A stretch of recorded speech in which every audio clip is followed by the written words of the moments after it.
Welcome back to Ghost Pirate Entertainment. I'm your host, Kanan Becker, and today we review The Conjuring 3, The Devil Made Me Do It. The court accepts the existence of God every time a witness swears to tell the truth. I think it's about time they accept the existence of the devil. And real quick, guys, before we get to this review, if you could do me a favor and hit that like button, because that really does help this channel out so much. And with that, let's get to this review. Alright, so sorry it took me so long to get this review up. I wanted to get this up for you guys on Friday so that way you'd be able to watch it, kind of set you up for your week and whatnot like I do with all big new horror releases. But as you can tell from my voice, I've been fighting a really brutal cold. I just got back from Alaska this week, seeing my sister and her husband and her adorable little baby, my nephew, Beck, who I am so proud of and love that little dude. And I was meeting him for the first time, but like most babies, Beck is a petri dish, and he gave me this little cold, but whatever, it was worth it to get to see him. But anyway, back to what we're here to talk about today, and that is The Conjuring 3, The Devil Made Me Do It. So one of the first things I want to talk about with this movie is the fact that I was a little disappointed because I was expecting to see more of the court case, because isn't that kind of what this whole thing is supposed to be about? I mean, when you see trailers and you hear The Devil Made Me Do It based on this case, this real case, where it was the very first time that in court someone used the plea that the devil made me do it. Under demonic possession, basically, they committed murder.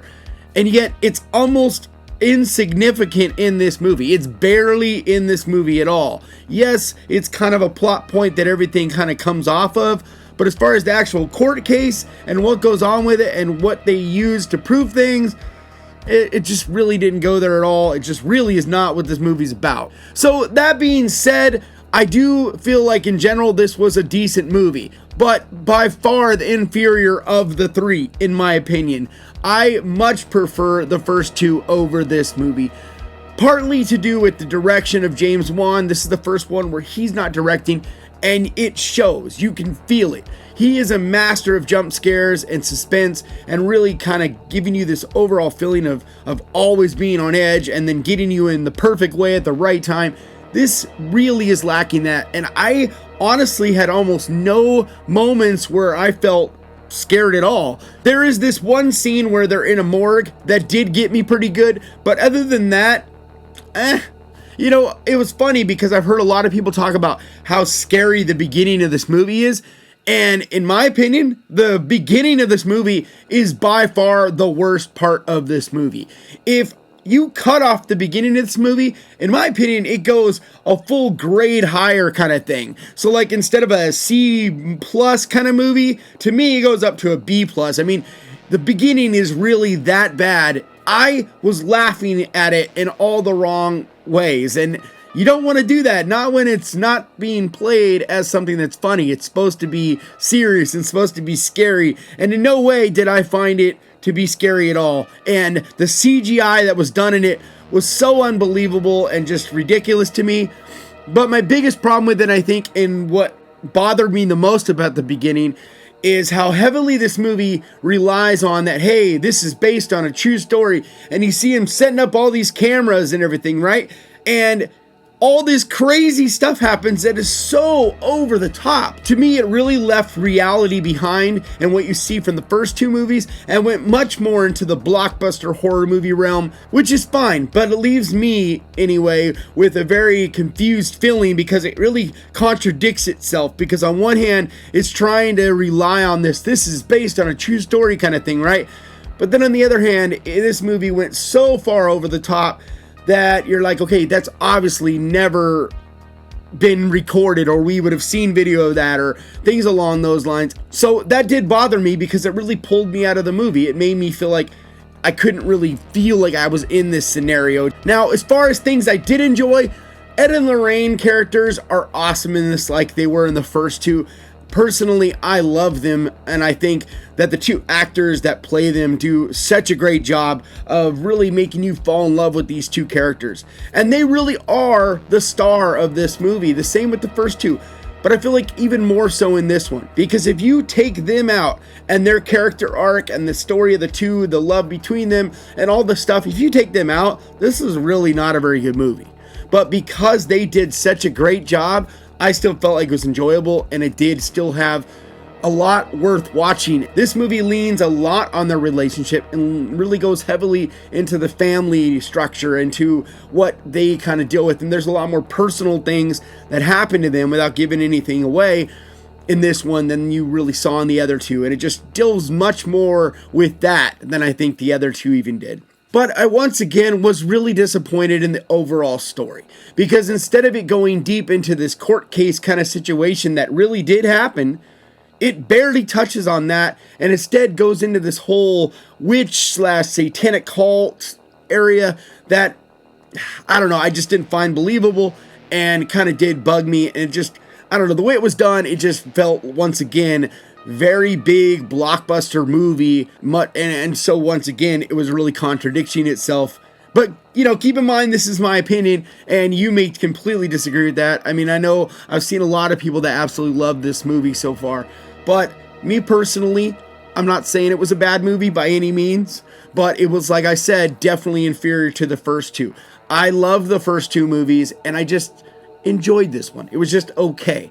You know, it's one of those things where it's like I own the first two, and I'm like, well, because I already own the first two and that completionist thing, I'd probably buy the third. But I'm disappointed because there's nothing more awesome to me than just this really solid trilogy of movies where it's like all three, you know, Indiana Jones style, Back to the Future style, where all three are solid and you love them in their own way and this and that. And when a third one comes up short, especially after back-to-back first two movies that are just so strong, I don't know, you just can't help but be disappointed. At least for me, it goes that way. So another thing that also kind of goes back to me talking about this being more of a blockbuster, like summer blockbuster kind of movie than the other ones, was the CGI use.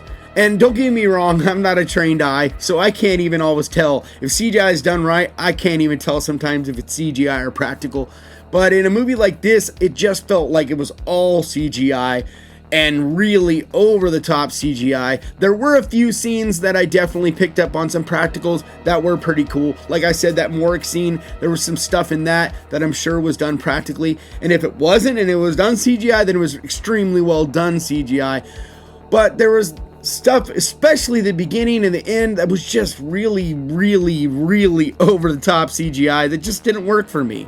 But I guess the biggest downside of this movie is just the overall directing. It just was inferior. And the guy that directed this is the same director that did La Llorona, which was probably my least favorite of all the Conjuring universe movies.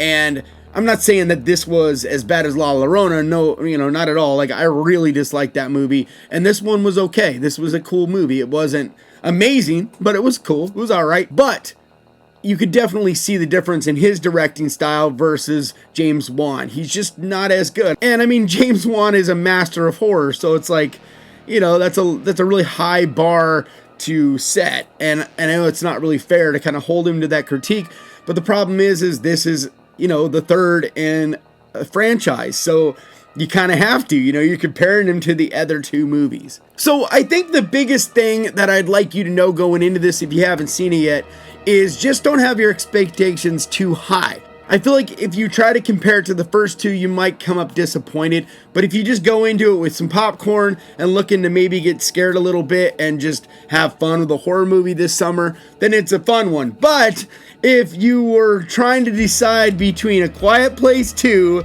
and The Conjuring 3, which they both kind of, you know, have a similar blockbuster feel about them. I mean, they're both are that gold standard right now in the horror universe.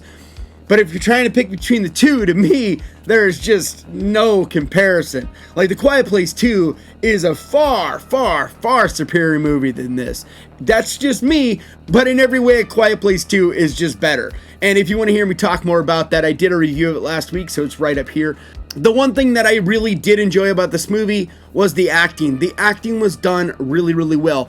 The entire cast is enjoyable and believable and does a great job in whatever role they're in. And because of the great job that they all did, I still feel like this is an enjoyable movie that is worth going to see.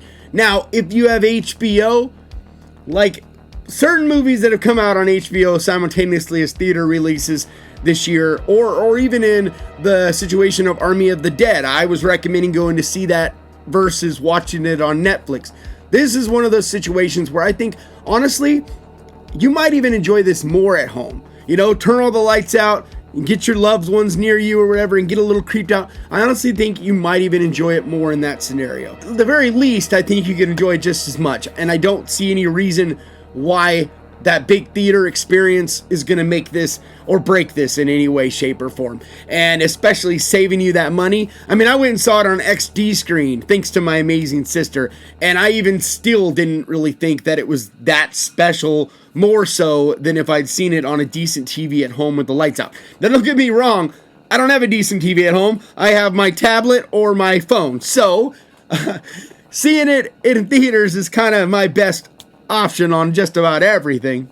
But I'm talking about most people have a decent sized TV with some decent sound, and if you're one of those people in those situations, then I definitely recommend just staying home and watching it on HBO. Either way, I would love to hear what you guys thought of it after you've seen it.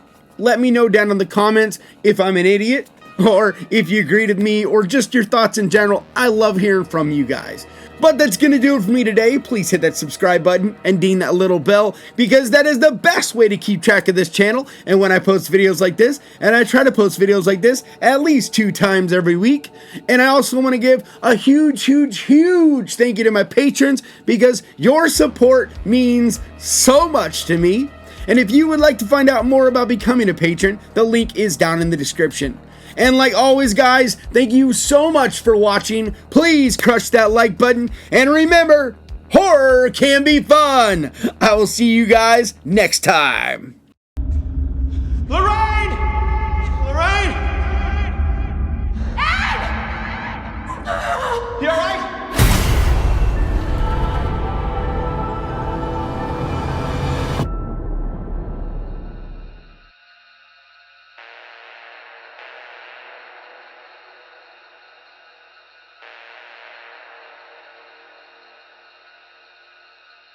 No, no, no, no, no, no.